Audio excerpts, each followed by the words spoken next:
Hello, my name is Yvette Young. I am here today with Guitar.com and this is my guitars and me.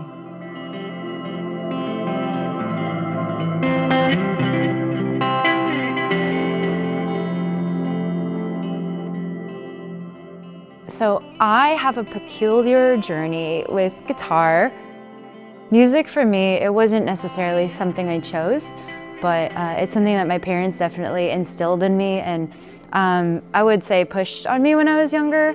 I actually wanted to play basketball. I used to sneak out to go see bands and stuff. I was kind of brought up really strict, so I wasn't allowed to go to these sorts of things, but I'd sneak out anyway. My parents were awesome and got me an acoustic guitar, Martin OMC 1E acoustic. I remember the exact brand. And I started just teaching myself just as an outlet, and I really do think if I didn't have guitar, I wouldn't be here today.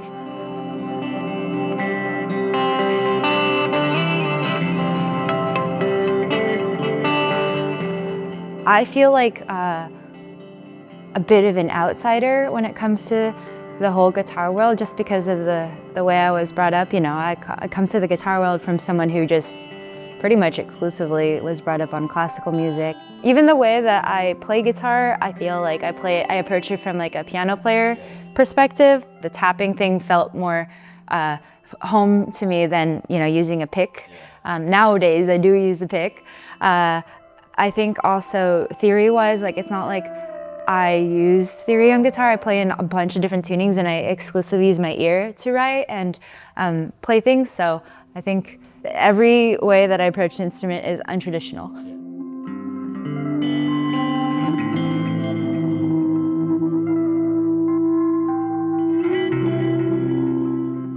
So my first guitar ever was actually this SX Tele clone that I traded my friend Ethan, and at the time I didn't have money and I had a drum machine and he had this Tele and he was like, I'll trade you your drum machine for this Tele. I started making all these videos on this Telecaster. One of my first videos, Nautilus, is just like me tapping and stuff like that. Got me so much traction on Facebook.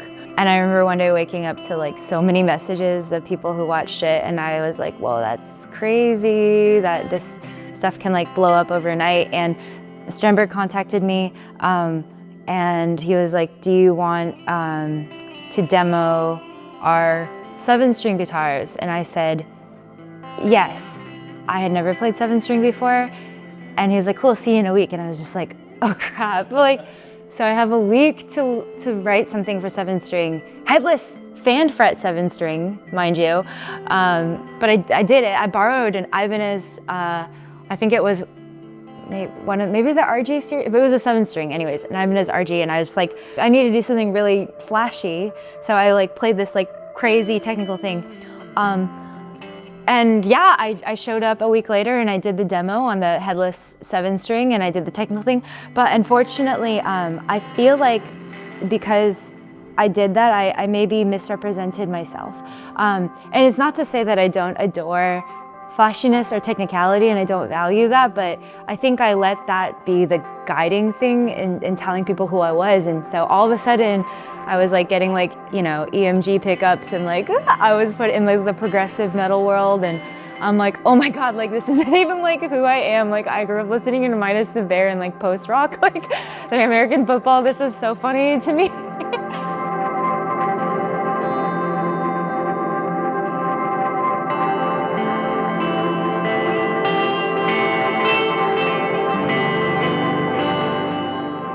I think I learned my lesson with that first endorsement, because I'm like, wow, like the first thing that you put out can really dictate what people think about you, and it can take a really long time to shed that misconception. So then along the line, Ibanez approached me.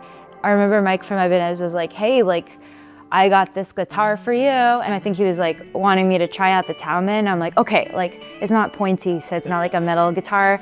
And so I'm down. So he sent it to me and I was like, I'm also really attached to that SX Tele, the Bill Lawrence pickups that were in there. There were these nice hand-on pickups and they were just so special to me because they were so dynamic. I was like, can I can I be cheeky and ask for these pickups to be put in that Talman? And that's how I'll play this Talman. And he's like, yeah, of course. So yeah, that one I played forever. I brought on a bunch of tours. I was like, I love this guitar. It actually feels like home. It's like everything I love about the SX Tele tonally. I love the offside body, but the neck is like such an improvement because it is technical, I guess. It's very detailed. It is like a lot of flourishes and stuff. I do appreciate having the thin, flat neck profile versus like the kind of more baseball-ish. Like, I actually do prefer like shredder necks.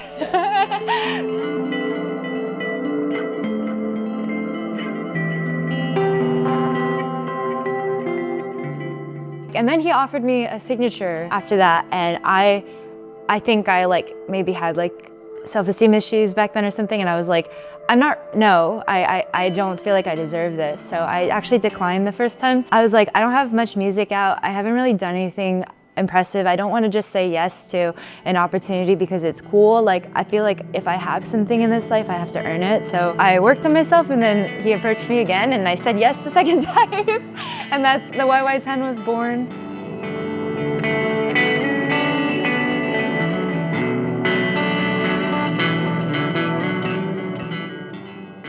So we went through the YY10, which had the Strat style pickups, and then I went through the Tele style pickups because I do love, like my the SX Tele. I was like, I want to pay tribute to that. And now, I don't know why I'm so late to the P90 game. I kind of am kicking myself because playing these are just so chunky. I feel like I've been into a lot of like heavier stuff lately, like kind of leaning into the more grungy, sludgy stuff. A lot of fuzz tones, a lot of overdrive and things like that, octave. And the way that these take those effects, just like, I think killer. But it still has the precision and the detail of like, you know, like how I feel about the Strat set that I have. Very dynamic. So these are Wilkinsons. I tried out so many different P90s from all these companies, and these Wilkinsons just knocked it out of the park. I did a blind test too. Like, I didn't even like know what I was trying, so.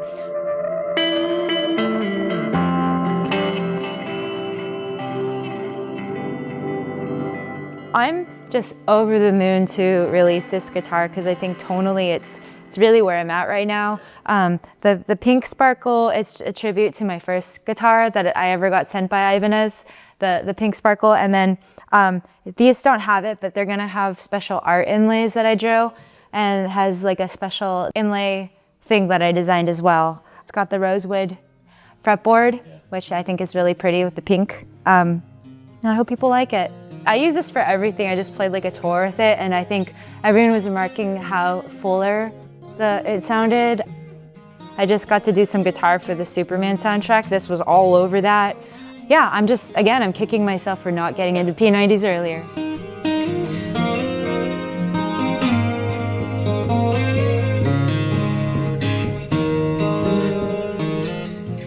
My relationship with Yamaha, honestly, to me, I'm like geeked out because I grew up playing Yamaha grand pianos and stuff, so I just never imagined I would also develop a relationship with Yamaha guitars. I started out playing A5R acoustics from them, and then THR amps, which I use a lot. Honestly, the chorus sounds in that I love. I'm a big chorus fan.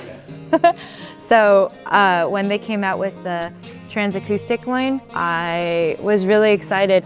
The first one I think had built-in effects, and already I was like, wow, this chorus already I use so much in my electric stuff, but to have that on acoustic and with delay and reverb is just so inspiring. How could I ever return to just like not having effects? And then now this one has a built-in looper. This is the newest iteration that they released, and that's like a whole new dimension of just being able to stack and build on yourself and have an acoustic guitar by itself sound so full.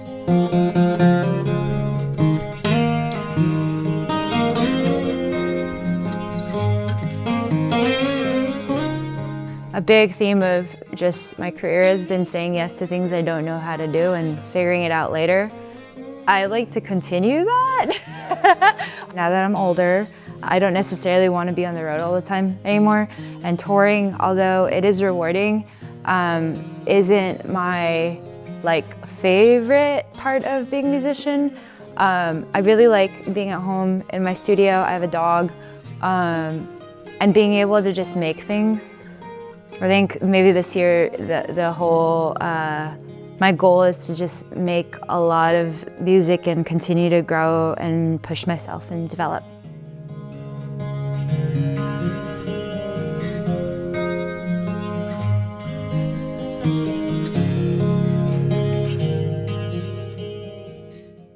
My name's Yvette, and thank you so much for checking out my guitars with me today. I'm super looking forward to hopefully dropping my new signature Ibanez Taman with P90s this year, so stay tuned for that. And if you like some of the more ambient sounds you hear in the background, be sure to check out the Walrus Chi Etherealizer pedal. That's a piece of gear that I got to develop, and we're really proud of what we were able to achieve. So hopefully you can check it out and it will inspire you.